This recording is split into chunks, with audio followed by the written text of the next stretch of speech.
Kauban na mayong adlaw, welcome na usab sa itong sinimunang programa dinhi sa Cagayan de Oro City Information Office official Facebook page ng man sa itong mga partner radio usab mabati isab kita karon live. And sa ato ang programang inyong konseho karon kundi nato ang makauban ang mga miyembro sa 20th City Council alang usab sa pagpaabot sa ilahang mga programa, sila mga inisyatibo, mga gipanghingusgan sa kinatibukang konseho alang usab sa kayuhan sa itong mga katawhan dinhi sa Dakbayan sa Cagayan de Oro. Kini day si George Bacos gikan sa City Information Office ilalom sa administrasyon ni Mayor Rolando Clarix Oy ug ngun man sa papangulo usab sa atuang City Information Officer Miss Ivy S. Guantero. Karon hilabihan usab ka interesting ato ang mamahimong pagatukion sanglit magtuki kita kabahin usab sa mga infrastruktura ingon man kabahin usab sa ato ang mga kaayuhan sa mga kabatan-unan dinhi sa aton Dakbayan sa Cagayan de Oro. Tumakauban mismo ang ato ang chairman sa Committee on Public Works ingon man chairman usab sa Sports and Youth Development o ato ang SK Federated President Honorable John Michael Sino. Kagawad, welcome back sa atong programang inyong konseho karon imong panimbaya sa atong mga suking tigpaminaw tiglantaw. Una sa tanan George no, mayong buntag kanimo og may buntag labi na sa atong halangdong mayor sa Dakbayan sa Cagayan de Oro ang kanunay nag-alagad sa katawhan, serbisyong nasulayan Mayor Rolando Clarix Uy, of course, ang inahan sa 28th City Council karon Vice Mayor Jocelyn Bebot Rodriguez. Ug of course ang mga kauban sa 28th City Council ug sa tanan mga miyembro ug of course sa tanan mga opisyales labi na sa kabatan-unan sa Dakbayan sa Cagayan de Oro nga nagserbisyo sa pipila ka tuig no ug panimbayan na lang pud nato ang mga taliabot nato ng mga opisyal kay nagsingabot na gyud ang ato ang eleksyon sa pipila ka mga adlaw George makita mabantayan ug mailhana ang kinsa na pud nga mamahimong lider dinhi sa atong Dakbayan labi na sa isgutanan sa sangguniang kabataan ug even diya sa ato ang mga barangay captains down sa barangay council lugar George ug sa kanatibukan sa katawhan sa Dakbayan sa Cagayan de Oro may buntag ka natong tanan. Alright, dako na mong kalipay nga makauban gid nato mismo no si Kagawad Seno usab ni sa atong programa inyong konsehong karon og kini ang ikaduha ng higayon no ato nakauban sa ilit na libot na nato ang tibok City Council mo nakauban na usab nato si Kagawad Seno alam usab sa atong pag-update no sa mga nagadiyang mga gipanghingosgan usab niini dinha sa 20th City Council. Nauna Kagawad mga musami kumusta si Kagawad Seno usab karon?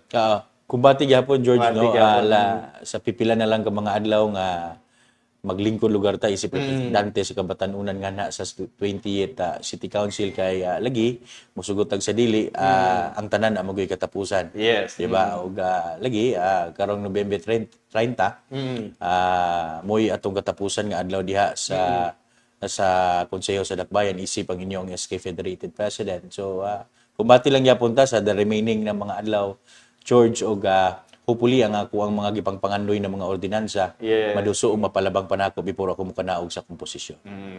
And knowing unsa ka hardworking usab si Kagawad Seno for sure no. Gani ubay-ubay na gyud nga mga legasiya usab nga mga balaod nun or ato mga ordinansa nga ipatuman usab dinhi sa ato ang Dakbayan ang napatuman o nakita na gyud nabati sa ato ang mga katawhan ug man labi na sa ato mga kabatan-unan. Nauna Kagawad karong sa last quarter na usaba sa ato ang tuig hilabihan na pud ka busy sa ato ang 20th City Council labi na sa pagtuki sa ato ang 2024 annual budget for the calendar year 2024. So far kumusta sa update sa inyo sa 20th City Council? Kagahapon lang adlaw no gi-deliberate nga sa plenary ang katong paghimo sa usa ka committee of the whole.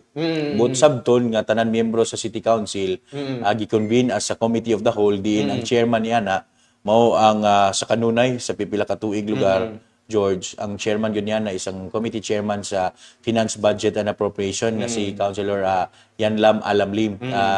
George, no? Muna nga kagahapon, aprubahan nga gihimo ang Committee of the Whole nga para pagtuki lugar ni anak na mao nga hisgutan ng George. O hopefully, in the coming days, no, may bala na to kung unsa ang lakaw diya sa ato ang pagtuki sa ato ang annual budget. O kay, importante kayo na George, kay tanan lugar nato nga pagahimuon no sa tuig 2024 mo kanay atong sumbanan. Mao nga kinahanglan kina nato pag-aprobahan before ang moabot ang 2024 para pag-abot na to, pagtagbo na to sa 2024, kumpleto na atong mga plano lugar George nga implementar na para sa katawan sa dakbayan sa Cagayan de Oro. That's right, no? Aron usab nga very encouraged nga ato mahitabo niya nga sa pagsulod nato sa 2024 kamulo pa og panday sa ato ang annual budget. So mo na nga sayo no nga gitukay usab sa ato ang mga miyembro sa 20th City Council sa pagpanguna usab kana sa ato ang City Vice Mayor Bebot Rodriguez ang maong mga inisgutanan kabahin usab sa pundo sa kaniyang mga ahensya dinhi sa ato ang lokal nga panggamhanan.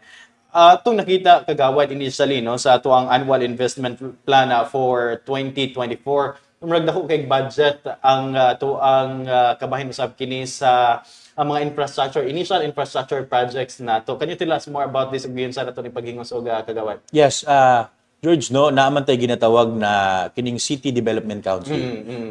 Nga diin kumpleto ang tanan mga barangay officials, including ang non-government organizations, even other sectors, George, nga nagpartisipar sa para paghimo sa City Development Council lugar, George. Onya, dito kini nagbunga ang kini na mga plano lugar. Og langkuban kini sa RISE agenda ni Mayor Clarix Uy, no, nga ang pagbangon gyud in taon sa dakbayan. Muna nga dito, George, sa atong annual investment plan naagay mga pondo dito nga gigahin para lugar sa isgutanan sa infrastructure. We know for the fact that the city government of Cagayan de Oro, George, kay kakadako gyud siya. Yes. Og kinahanglan gyud nga ga-expand gyud siya gakadako unya nga. Dili ta mosugot nga maulahi ang pag-develop nato sa atoa sa dakbayan. Bis-abis lugar, George, sa development po sa atong mga katawhan dinhi. Kaya gusto gyud ta nga lugar kaning mahamugaway gyud lugar ang ato ang dakbayan sa Cagayan de Oro.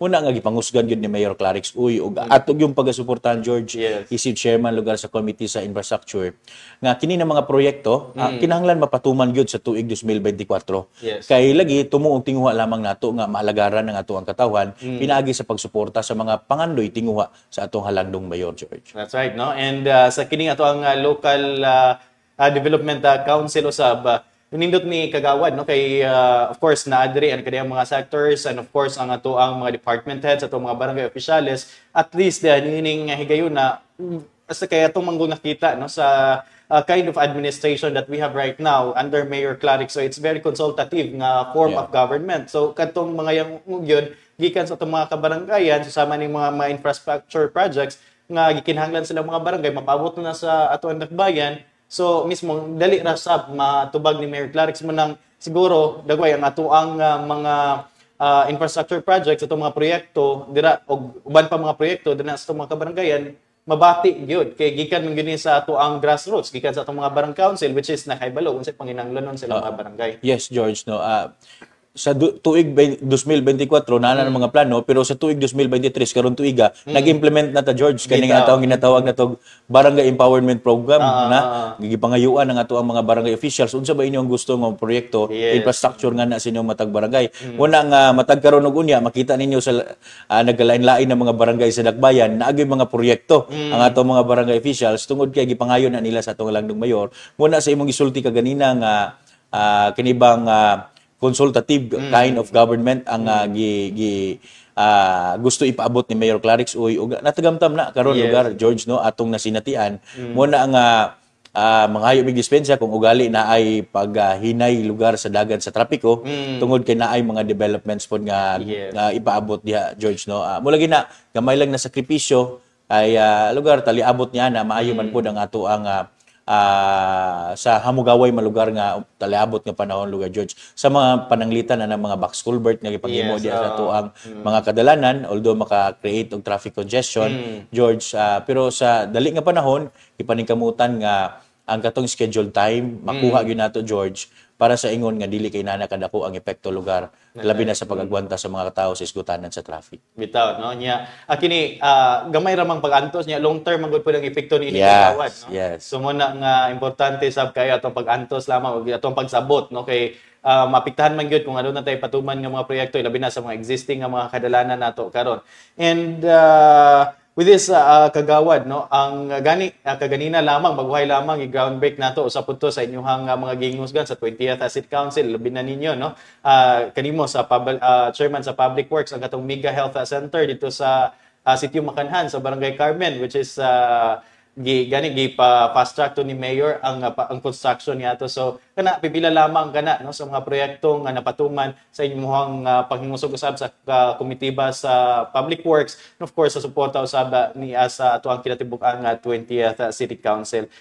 Speaking of kalsada usab kagawad no, plano usab ninyo karon sa 20th City Council adunay taho, adunay suggestion sa 20th City Council to establish a green belt or kining mga elevated o kining adunay pathways alang sa ato ang mga katawhan nganong na kuanan man tani desisyonan tani kagawad to design or to maghimog mga projects ngayon nani. Nibunga na no sa special report ni Councilor Ian Mark Nakaya. Tungod kaya lagi kung adto kag Manila kanang ginatawag nila green belt no. Yes. Konektado na nagkalaian ng mga lugar dako kay na siya diya sa Metro Manila. Nga area nga magtabok-tabok lang ka. Yes. Oo no, baklay gyud lugar ka. Layo gyud imong mabaklayan. Kini nga tong tumungog tinguha dinhi nga makonektar po nato ang different malls sa Dakbayan sa Cagayan de Oro. Kay para lugar makunhuran nato ang dagan sa trafiko. Yes. Instead nga mag-transfer ka diha sakay na pug sakyanan naog na po dugang na po tuwa dito sa sakyan ang mga sakyanan na naas kadalanan ni atong dalan wala naman ang mag-expand George kay mo na magina siya niya na limit niya na naman sa limit niya gawas kung imo nang bungkagon lugar ang mall or tanggalon nimo ng mga business establishment kay mo lugar nimo dalan George. So mo na nga nakadesisyon nga bahalang magparking ka sa ka area makaabot gyapon ka sa pikas lugar mall George pinagi sa pagbaklay at the same time giaghat na to ang public nga kini bang healthy lifestyle ba George nga kinahanglan magbaklay pud ta while lugar na nagsuroy diya sa mall at least lugar George nga maka-exercise pud lugar ang atong lawas. So duha ang gusto nga maiguan ni George. Ang una ang sa isgutanan sa traffic congestion. Ikaduha para pud nga mainganyo ang tao nga mag-exercise na lang nga instead nga magsige lang sakay sa sakyanan baklay na lang pud ta kay naman ta higayon nga pwede pud ta makabaklay. Kay mas taas man ang atong oras nga atong isakay kumpara sa atong ibaklay na lang na lugar. Bitaw. Yan indot po nang aplano kagawad no kay instead of moving cars, it's moving people no. Kanang connectivity ba kanang mas mapadali no ang pag-access atong mga katawhan sa nagkadiyang mga establishments kung aduna tay kining pathways nga protected nya designated jud siya for pedestrian niya kining nindot bud siya kay aduna siya shades no kining aduna siya gikan sa kainit no. So nindot nga plano sa kagawad niya mamahimo usab taning sumbanan no sa uban pang mga lugar unya pohon no with this sa ato ang plano no nga pag-implementar niini og siguro existing na may mga existing gid karon nga kagawad kining mga pedestrian nato but ato alang ning i-improve for kanang alang dali nga ma-access ug ngon man protektado gid ato mga pedestrian. Yes George no. Naa naman na no naamatay mga sa mga eskwelahan, sa mga samang lugar George, I mean sa eskwelahan. Naa naman na siya but kini gyud gusto nato sa mall mismo George na may tabo. So far kumusta usab ang suporta sa imong mga kauban sa 20th City Council? Yes, maayo man kayo George no ang paghatag sa special report o wala may ningon nga misupak lugaran ni George na sa maong tinguha ni Councilor Ian Mark Nakaya po. So maayo no, maayong plano sa alang sa ato ang mga katawhan and of course ako puning impact no pagtabang nga sa ato ang kinaiyahan arong malas ato ang pollution sa ato ang lugar kay lagi instead nga magsakay ta pwede ra man mabaklay usab kung aduna na ning ato ang designated areas gyud alang sa atong mga pedestrian. Baguhay pa lamang usab kagawad maayo usab nga balita alang sa Kugman ingon man Tablon which is ato ang ipatuman dira ang duha ka farm to market roads. Maayo nga balita alang usab sa ilaha. Yes, kani George no kining farm to market roads gusto lang nako ni i-share kay kaniadto magyo George na ay mga proyekto ang mga sa City Council nga akong nasundan nga tingala ko ano man yung mga farm to market roads nga uban ani naman gyud ni counterpart ang city government. Yes. 10% na counterpart no para i-implement ang kining proyekto. Let's say for example George, ang amount nga i-implement is 1 million pesos. 10% of that comes from the city government. Ang 90% funded by the national. Nga kana sa George na proyekto kinahanglan na pag-aprobahan sa City Council, no. So paglingkod nako diha George no bago kay pa lamang ko ya sa 18th council pa ngala ko nga anong dili man niga pag-aprobahan no amo na nga dili dayon ga ka-implementar mahitabo maputol kay na may 10% nga di ma-implement padayon na lang to lang implement na lang tong 90% pero 10% dili ma-implement. So karon George no pinaagi sa pagtabang sa atong mga kongresista walay sa City Council isip chairman sa Committee sa Public Works wala ta sukad nga gibabag kay lugar tungod sa kulor sa politika. Yes. Wala nato nagikuluran George. Bisan pag kinsa na nga congressman ang naglingkod diha, tungod kay alang sa katawhan sa dakbayan, ato gyud lang gisuportahan George. Una katong niagi nag-approve tag didto sa distrikto, gahapon adlaw na po sa first district port nga farm to market roads, ato lang gyapon gisuportahan George kay nakita nato ni George nga para gyud sa katawhan. Walay bulok lugar sa politika, lahi sa akong nasundan George, no. Kay in fact ang ako ang mahinumduman ni George kato si Councilor J. Pascual nga samtang siya barangay captain pa sa barangay Tignapuluan grabe gyud iyang pagbalik diha sa City Council. Nga paghangyo nga masiminto in taon na sa Tignapuluan nga area nga ihatag lang in taon unta ang kanibang counterpart sa city government. Yes. Itulo iyang luha George no kay niingon siya nga inaani ra man day unta kasayon ang pag-approve sa City Council. Nganong pabalik-balikon man gyud ko sa una nga dili man gyud nila aprobahan. Nakahilak, nakatulo siyang luha. Nana sa record sa City Council George no nga iyahang kalipay inaani ra man day unta kasayon. Nganong lisod-lisodon man nato. Muna nga ako gyapon gidala karon George isip chairman sa Committee sa Public Works sa infra projects within the city of Cagayan de Oro.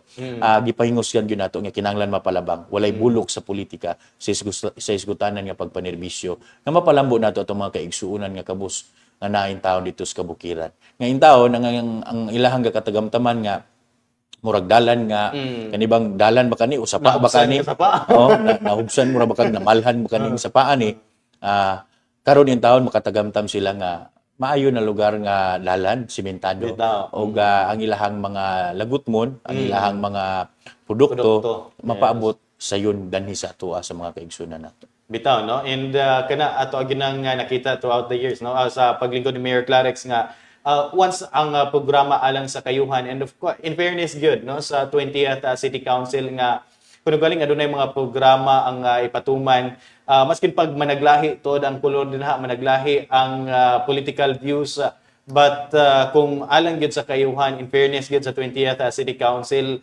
suportado nila. Even nakita na nato no sa mga priority programs sab ni Mayor Clarex nga maskin tuod ang katong managlahi nga kulor may suporta gyud no sa mga programa ni sa atong halagdong mayor nang kay ila usab nga nakita nga kini kayuhan sa tanan ug nganong babagan man kung ang makabenepisyo niini ang katugyong mga katawhan nato no. And mao na nga sunod-sunod siguro ni kagawad in the next months or in the, sa first quarter of year 2024 ang katong mga mapatuman nato nga mga infrastructure projects kining mga farm to market roads sunod-sunod ang ato ang pagbuksan man ang pagtrabaho niini. Yes, George, no? Hopefully. And kato, baguhay lamang ta nag-approve man, George, siguro ma-implement gito within the year. Kaysa 2024, George, lahi naman po na allocation, no? Atong patuman din ha. Ilabihan ka importante, tuod man nga, usa na ta ka-highly urbanized city, but aduna pa gyapon kakulangon, no? Sa ginagmay, ilabi na sa atong mga hinterland barangays, sa kining connectivity nato, muna nga, gipaningkamutan gyapon ta na nga man lang ang ato ang mga kadalanan dinha sa atong mga hinterland barangays accessible din hi usab sa ubos nga bahin kay lagi importante usab kay ni sa atong economic development ang ilabi na sa pagtabang sa kalidad silang panginabuhian dinha sa hinterland barangays nga dali nila nga hatod ang ilahang nagkadiyang mga produkto dinhi sa ato dinhi sa ubos no dinhi sa sentrong bahin. With this usab kagawad sa ato ang 20% development fund dinhi sa ato ang dakbayan dako usab nga porsyento ang gi-allocate niini alang gihapon sa infrastructure projects. Yes, George, no, mandato ka na under sa local government code na nagi ginatawag nga 20% development fund. Ako lang i-discuss, George, unsa ba ning 20% development fund? Kaniadto, George, ang ginatawag nato nga IRA, Internal Revenue Allotment. Dili na ira karon, George, no. Ginatawag na nag-National Tax Allocation. Yes. NTA na ang tawag niya na. Ang NTA, George, muna siya ang gikan sa national nga funding, gikanaog nga na padulong sa local government unit o padulong sa LGU. Ang 20% of that, muna siyang ginatawag na 20% development fund. Yes. Ang kanang 20% development fund, George, specific yun na ng mga projects, infra projects yun na, George. Infra project. Dili gina si Musa pwede nga i-divert sa lain. Okay. Dili ni mo na pwede nga isulilo sa tao, dili mo na pwede nga ipalit og pagkaon, dili ni mo na pwede nga ingnon nimo nga ipaagi nimo og mga social services, dili na pwede, George. That is dedicated only solely for infra project. So muna siyang 20% development fund, George, para nga masabtan sa katawhan. Muna nga ang kadong ganiadto, isgutanan bitaw sa kuha sa una nga nganong dili ko gusto nga ma-plug down mahunong kining 20% development fund. Yes. Kay lagi kada tuig ni naay mosulod nga 20% development fund na kung magbacklog ka dito 50 ka project unya na poy another na pod nga projects. Yes. Dugang-dugang na imong resident engineer o ang imuhang mga project engineer, wala man ang nagdaghan na ang ilang i-supervise, daghan kaayo ang pangutana diya, ang quality sa ato ang mga infra projects, lugar ma-disturb lugar, George, tungod sa kadaghan na po ng ilang gibisitahan kumpara sa gamay ra ang ilang bisitahan. Mo na nga, dapat yun ang ato ang 20% development fund, on time ang implementation, para on time po mahuman siya, George, para nga quality ang ato ang mga infra project sa city kay kada tuig na ra bagi 20% development fund. Mo na nga malipayon kayo ta nga naa na pud tay 20% development fund, no. Kay lagi makatabang na pud ni sa atong mga kaigsunan in town. Bitaw, importante kina kagawad, no. Sa imo nang gikaingon kaganina, I was about to ask manggod po ninyo nani kung sa aton 20% development fund ang na-allocate lang ani nga infrastructure project, dili siya bastante nga magamit gayon, no, for additional funding, kinahanglan sa additional funding. Unsa itong gihimo nga adunay continuity with all those infrastructure project nga dili gyud siya mahuman within kay pwede nga sa 20% development fund isa ra ka infrastructure project itong mapatuman, no. So unsay atong gihimo nga adunay continuity for the next year nga malukitan gyapon siya sa 20 sa atong 20% development fund. Muna ato ang giklaro, George, kay naman tay planning office sa atong city engineers. Oo, sa planning office makita man na dito, George, unsa na ng mga projects atong na-implement. Yes, kay naman tay mga roadmaps, no, naman tay mga drawings. So makita na dito og ma-connect nato na matagpi-tagpi nga kinahanglan mahuman gyud nato ng mga proyekto, lugar, George. Okay. So kay naman ay planning division. Gawas nga naay planning division sa city government kanang ga-handle lugar sa atong annual investment plan. Napoy planning division nga naa sa ato sa city engineers nga para lugar katong ilang nasugdan kinahanglan mahuman gito ang ilang proyekto nga para matagpi-tagpi nato in the coming years, lugar, George. So muna siya nga importante kayo ang rule sa pagtinabangay panagiusa sa tanang departamento, lugar, sa local government unit para makabot nato mapadali nato ang gusto na batakang serbisyo nga nasa ato mga kaigsunan. Bitaw, no, kay with this kini dako kay ning budget, no, kining 20% development fund gikan sa kinatibuk-an nato nga budget dinhi sa Dakbayan sa Cagayan de Oro, 20% of that i-allocate sa infrastructure projects. Ubay-ubay na gyud nga mga infrastructure projects sa mapatuman ni kagawad niya. Dili ta maglisod og pangitag pundoy labi na kadtong medyo dili lang kay nana kadako, no, nga mga infrastructure project kay nanay naka-allocate niini. And with this kagawad, of course, daghan na imuhang gipaningkamutan kabahin usab sa atong mga infrastructure projects. Lakbit lang usab ta kay isip chairman usab sa Sports and Youth Development. Bagoy pa lamang napasad na nato ni unsay update ni kagawad mga musta ta kabahin usab kini sa student rights and welfare. George, no, kagahapon lang yung adlaw, malipayon kay ko sulod sa duha na ka city council gikan pa na sa 19th council ug hangtod karon sa 20th council ang kanang pagduso nato nga mapaabot nato ang students rights and welfare, George, no. Kining students rights and welfare muni siya ang bali Biblia sumbanan sa atong mga estudyante kung unsa ang ilahang mga kinibang regulations diya sa ilahang pag-eskwela. Labi na gyud, George, sa hisgutanan nga maprotektahan nato atong mga estudyante sa kalit lang na pagsaka sa hisgutanan sa tuition. Yes, Sa panahon sa pandemya, George, kalit lagsaka ang tuition, no? O naaman day certain protocols ang ato ang CHED niya yes. nga kinahanglan na ay public consultation, kung na ay representative ang mga students nga inform nga mag-increase ta tungod sa inani. Wala lugar na natingala lang galitong uban nga nag-increase diay nga wala man mi na konsulta. Kani sa George, muna siya ang pamaagi lugar nga para ma-inform nato o mamahimong malambigit ang atong mga estudyante labi na sa iskutanan diya silang eskwelahan o even sa ilahang mga tawhanong katungod na ang taon o ako gyud pasalamatan ang mga students, no, para gini sa mga batan-on dinhi sa atong mga eskwelahan labi na sa mga estudyante, headed by of course the former OYDC co-chairperson Kyle Chester Cotakte and the rest of the team, silang Ivan Lagunero, silang John Dante, o the rest of the team, Ivan Amanense, diya sa Oro Youth Development Council. Napalabang na po namo, George, ang kining usa na po kabalaod nun. Duha na ka balaod nun ang napalabang sa nagikan sa Oro Youth Development Council. Ang kinibang ginatawag na to kaniadtong kaning bang Students' Rights and Welfare o katong Diversity Ordinance, no?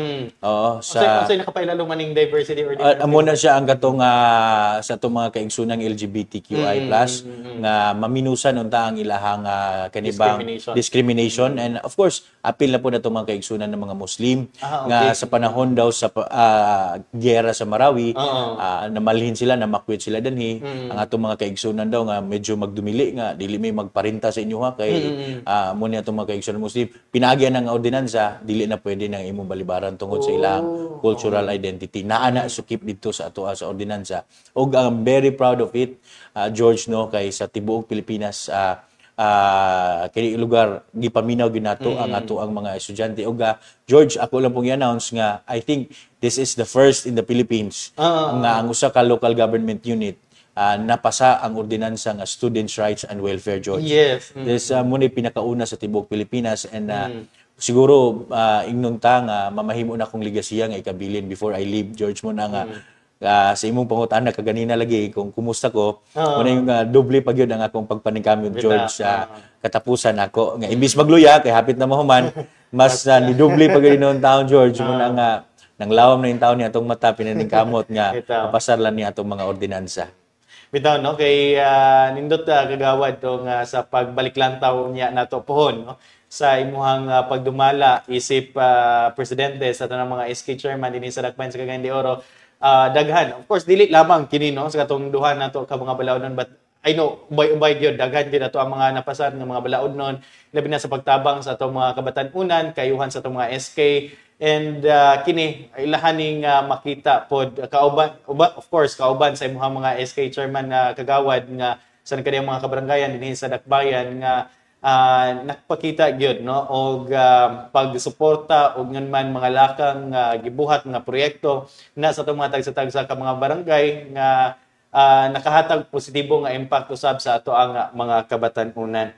And with this kagawad, pangayuan lang siguro po kanamo sa bitan pangayog mensahe labi na nga sa imong gikaingon nga pipilan lamang gyud ka adlaw una matapos ang mga termino isip Federated SK or SK Federated President og ex-official members sa atong 20th City Council mo nga mensahe, no, sa throughout the years kay pila pod ka tuig kagawad, mga 5 years? 5 years kapin. 5 years kapin, no, nga pag dumala dira sa ilahang pagsuporta og ingon man sa imong mga pagsuporta sa mga programa o proyekto nga imong gihingusgan. Yes. Una sa tanan, George, no, ako gyud pasalamatan ang labawng makagagaw. Kay kitagaan ako nagigayon nga makalingkod isip lugar representante sa kabatan-unan sa Dakbayan kay dili tanan batanon, George, makahupot lugar sa akong katungdan. Busa nga ako gyud pasalamat nga gitagaan ko niya kay kayon. Ikaduha sa akong mga kauban na mga SK chairperson nga nagsalig kanako. O of course sa ako ang pamilya sa tanan nilang pagsabot. Sa tanan mga ups and downs sa kinabuhi, labi na sa mga nagsuporta nako. Daghan yung kaayong salamat, George. O hopefully mapadayon pag yun gihapon nato kung unsa ang ato ang nasugdan ug unsa ato ang kinahanglan pa nga ipadayon lugar ng mga maayo nga buluhaton lugar, George. Na ato pang gusto unta sa umaabot lugar.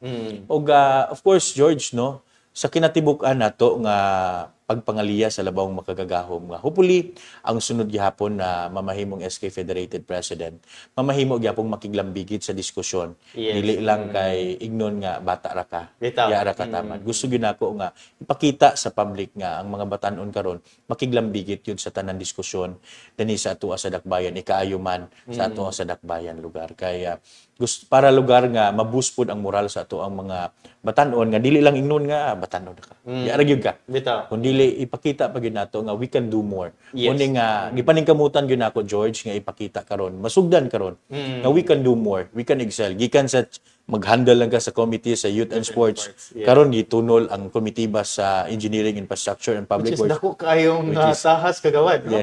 Medyo dako dili gid sa ingon ana ka kuan kagawad ba ingon ana ka dali nga makuha na nga komitiba og dili ingon ana ka asagad no nga ato ang makita o ato mabati sa labi na sa ubang mga LGUs nga hatagan og nana pod kadako nga equally kadako nga komitiba ang SK Federated President no? Muna nga pasalamat ko George sa ako pong mga kauban sa City Council nga gihatag nga nganha kanako kana na mao nga komitiba og this is kanibang nga ipakita lang yun sa sunod nga SK nga we can do more, we can excel. Kamo pod ng mga batan-on diya sa inyong mga panimalay karon kung naglumural kay mo sa inyong kaugalingon nga mura gyud na inyong hamtang sa inyong kinabuhi karon. Ayaw in taon. You can do more, you can excel.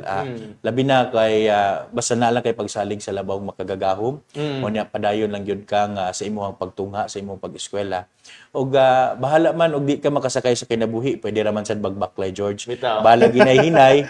Basta importante mo abante gyud ka George. Kay kung muhunong nagali ka, muwada na ka og pag-asa sa imong kaugalingon, dili na gyud ka mo abante ana. Pero bahala ginay-hinay, maningkamot na gyud basta kay ganun. Muna kung gingon, bahala dili makasakay, pwede raman po dyan magbaklay. Basta kay makaabot lang yapon kasi mo ang gusto nga kapadulngan. Abante lang yun sa itong kinabuhi, no? Labi na sa mga batan. Muna kung gusto nga ipaabot nga mensahe, labi na sa mga kabatan una, George. O bisan sa ito ang mga hamtong, no? Nga pangidaron. Abante lang yun yapon ta sa ito ang kinabuhi. Total, isalig lang natin tanan sa labawang magkagagaho. Bitaw, no?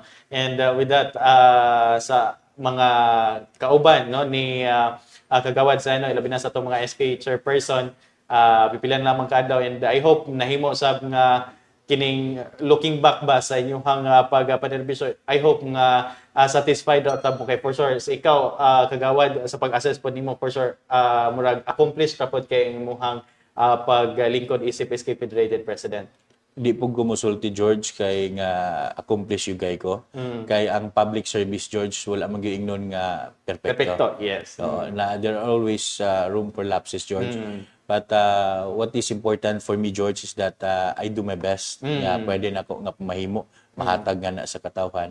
And then wala ko'y ma-regret mo na nga sa hantod sa katapusan nga adlaw nga makapanerbisyo ko maningkamot ko nga makaserbisyo ko sa kong isig kaingon George. Dili lang sa SK kundi kung pwede pa sa bisag samtong mapaabot gyapon nato atong serbisyo. Kay mo lagi mura man atong tumong tinguha nga nung nagpapili ta tungod kay gusto ta George nga makaserbisyo. Una nga gipaningkamutan ako George nga makaserbisyo gyud ko og dili ko mosulti nga kanabang perfect ang ato ang paglingkod but one thing is for sure I have learned something gikan sa paglingkod nako pinagipod sa mga giya o sa ako ang mga naagian diya sa City Council na diin naka-gain kong knowledge nga para lugar unsaon pagyud pag handle sa imong kaugalingon unsaon pagyud ay magpa-improve sa ngalan sa serbisyo og of course sa liderato ni Mayor Clarix Uy karon ang kinibang punteriya gyud nga gusto nga serbisyuhan gyud ang katawhan sila bina sa mga gipagkinahanglan nga unahon gyud ang katawhan before ang imong kaugaling. Bitaw no. And daghan ang nangutana nini kagawad. What's next for kagawad sa no after the election? Yes, George no, mabalik ta sa ato ang naandan na kinabuhi no ang amantay negosyo nga gamay George. Padayon ta didto sa ato ang negosyo George ug kung ugali na ay mga tahas nga ihatag kanato lugar andam man kita George nga mubalik lugar gihapon sa iskutanan sa kanibang pagpaabot sa serbisyo ug naa magyapon magpabilin gyapon atong pagserbisyo diha sa Barangay 32 pabilin gyapon ta diha George nga kung unsa atong pwede matabang but most siguro George atong oras na sa negosyo and then of course diha po sa pagserbisyo. Pero kung ugali na pa-call sa lain ng mga opisina na pwede ta makatabang sa tan-aw nga pwede ta makatabang sila, andaman po ta, George. Bitaw no niya. So next usab na to nga SK Federated the President, siguro pwede ta mo dool no mga advice kay sa iyahang experience usab sulod sa 5 ka tuig for sure naagi ika-impart niya na dako kay ikatabang si Kagawad Seno usab sa to amo sunod nga SK Federated President. And siguro Kagawad lastly no nga ato pangutana sa imong perception Kagawad, unsay gusto nimo nga ma-remember sa mga kabatan-unan o mga katawhan dinhi sa Dakbayan sa Cagayan de Oro sa pagpangalaga ni Kagawad John Michael Seno? Ang ako lang yung tumuog tinguha, George, from the start, no, nga mahinumduman ko nga kini nga SK gatingog sa City Council. Mura gyud na ako ang gusto nga ligasiya nga ikabilin, George. Nga kini nga batan-on makiglambigit yun, dili kay batan-on nga mulingkod ra diha sa City Council. Mo gyud na akong gusto nga mensahe nga ipaabot, George, o hopefully ako nang napulfill, George, og nabati nila nga sa tanan diskusyon diha sa City Council kung mahimo madunggan gyud ang tingog sa usa ka batan. Kay gusto gyud nako ipaabot og mawala na sa una-una perception sa tao nga usa ra ka kabatan-on. Bitaw. Hopefully ako nang napulfill, George, og kung ugali na fulfill na nako, fulfill na pud ko sa kong kaugalingon nga napaabot nako ang ako ang tumong og tinguha nga dili biay-biayon, dili sayon-sayonon lang pagtan-aw nga batan-on ra ka. Kun dili batan-on ka pero apil ka sa komunidad. Right, dadagan kig salamat Kagawad John Michael Seno, no? And for sure Kagawad, no, you made a positive impact gyud sa ato ang Dakbayan sa Cagayan de Oro. Dili lamang sa itong mga kabatan-unan but sa kinatibuk-an sa Dakbayan sa Cagayan de Oro. Ilabi na sa imong pagsuporta sa kadayang mga priority programs o mga programa no dinhi sa ato ang Dakbayan, not just for the welfare of our youth but sa kinatibuk-an natong mga katawhan. Lastly siguro Kagawad, ang imong parting message, mensahe sa ato mga suking tigpaminaw ug tiglantaw sa ato ang inyong konseho karon. Una sa tanan, no, daghan kayong salamat labi na sa mga katawhan sa Dakbayan sa Cagayan de Oro sa kanunay ninyong pagpaabot sa inyong mga yangungo, no, diha sa ato ang komitiba ug of course sa pagpaabot sa tanan ninyong mga reklamo pod nga diin maaksyonan nato sa isgutanan sa infrastructure sa Dakbayan. Nahimo kamong kabahin ug kusog nako nga para mo serbisyo mo alagad pa. Og of course, akong mensahe labi na sa atong Halangdon Mayor, maayo tagaan pa unta og maayo nga panglawas sa atong Halangdon Mayor George kay nakita gyud nako ang iyahang dedikasyon nganha sa iskutanan sa pagserbisyo og malaparan pa gyud unta ang iyahang panahon nga maalagaran pa gyud og matabangan siya sa iyahang mga kauban dinhi sa gobyerno lokal nga para mapaabot pa gyud ang serbisyo og dugang pa sa kusog sa atong mga kauban sa city government nga mapaabot pa gyud ang serbisyo unta didto sa ato mga katawhan o madoble pa ang atong kaikog lugar sa pagserbisyo lugar, George. O sa kanatibukan mo lang na ako ang pangaliya sa labawong makagagahom, George. Paapas pa gyud nga pinakalas na gyud Kagawad labi na sa karong umaabot nga adlaw Lunes eleksyon na alang sa ato ang mga kabaranggayan, no. Siguro mensahe sa ato ang mga botante dinhi sa atong Dakbayan, Kagawad. Yes, oo. Na ako'y gusto ipaabot nga sugilanon, George, no. Yes, go ahead. Kini nga sugilanon, George, ingnon naton siya nga kinibang si naay namatay, panganlan na natog June. Musaka dito ni San Pedro. San Pedro nga nanas purgatorio lugar. Nga naibagong nga balao dinhi matud Pampedro naibagong balao dinhi nga kinahanglan mo testing sa usa ka adlaw sa impierno o usa pod ka adlaw ngadto sa langit. Trial period. Trial period. Muna siya ang isgutanan lugar sa Inana George, no. Una siya giadto dito sa impierno, adto ka sa impierno, kulbaan na kay si June. So impierno gini, init gyud gani. Lain gyud gani atong paminaw kay mo man perception lugar. Nga ginapaabot ato gitudlo lugar sa tua lugar. Og naabtan nato no lugar, George, nga dautan gyud gay na basta isgutanan ng impierno. Kinahinay na kanaog, George. So nga bugnaw mo lagi, di mo lagi init. Pag-abot na dito, naman ako mga amigo dani. Mga barkada, malipayon mga sila, George. Di mo rin mo, so mo ning impierno nga, maayo man din kaning impierno, George. So umuto nga, ganahan na kayo sa ingon si Pedro, mga isa na lang ka oras, bali na ka sa langit. So dautan na yung ginawa, kay wala na po diyang kalipay. So umuto, hinahinay, adto sa silangit, pag-abot na dito, George, dautan mga nikining. Sumni mingaw makining langit. Ha? Kamingaw ba kaya niya ng mga tao, sige lang higda-higda, lakaw-lakaw, ana. Nya, wala yung mga istorya-istorya ba? Ana lugar George. Moto siya nga gipangutana di San Pedro, no, manaka. 24 oras. Magpili na ka karon. Asa ba ka mo padulong? Langit ba ka or impierno? Matod pa ni John nga, dito ko si impierno, kaya gwapo man kay sa katanan ng impierno di ay. Oo, malipayon man kay mga tao. Sus, taod man. Sige, impierno gyud ka. Siguro kasi mong desisyon na. Siguro ko, Pedro. Dito ko si impierno, kay gwapo kay. Sus, pagka naod-tuod man, George, pag abot niya, padala na siya dito sa impierno. Init man kayo, hindi man ni mao. Akong naagian, kay katugay na malipayon, makay ko ato, nga bugnaw, makay to kong pamati. Sus, lakto na pagka-istorya, George. Ingnan siya, Pedro, imo magkugilad. Ingnan siya, Pedro, katong pag-anhin mo dani, panahon pa tos kampanya. Karon panahon na ni serbisyo. Mo na ni say tinuod yun. Busa, nga akong gusto ipaabot kaninyo, siguraduha tong mga tao nga inyong ipaboran. Sa kadugay nga panahon na ilhanin mo siya sa inana, ayaw mo pagpalingla sa bag-o lang nga tao nga nadunggan ninyo nga inana ilang gibuhat. Bitaw. Muna nga akong gusto nga mensahe nganha kaninyo. Katong mga nailhan ninyo kung unsa na iyang batasan, mao na gid na siya. Dili kay nakit-an nimo na siya karon nga nautro na iyang batasan. Kay posible mobalik ka sa isgutanan ni June nga katong bag-o lang namatay nga giingnan nga panahon patos kampanya. Mao na ni karon ang panahon sa serbisyo. Mao na akong gusto nga mensahe sa ato mga kaigsunan. I hope nga makakat-on sila ana George nga isgutanan. Dagan kay salamat with that kagawad. Una vote wisely labi na pipilian lamang gid ka adlaw. Ato ang gulatan una ang maidangan sa ato ang election karong Oktubre 30. Once again, ato nakauban ato ang chairman sa Committee on Public Works ingon man Sports and Youth Development kagawad John Michael Seno. Daghang salamat kagawad sa imong oras ug panahon sa pagkauban namo dinhi sa inyong konseho karon. Mao kadto ang naglangkob sa ato ang inyong konseho karon sa ngalan lamang sa kinatibuk ang puwersa sa City Information Office ng Dakbayan sa Cagayan de Oro ubos sa administrasyon ni Mayor Rolando Clarix. Oy, ingon man sa pagbangulo sa atong City Information Officer Miss IVS Guantero. Kinin lamang si George Bacos. Daghang salamat sa iyong pagtanaw ug pagpaminaw. Andod sa sunod higayon ug mayong adlaw sa tanan.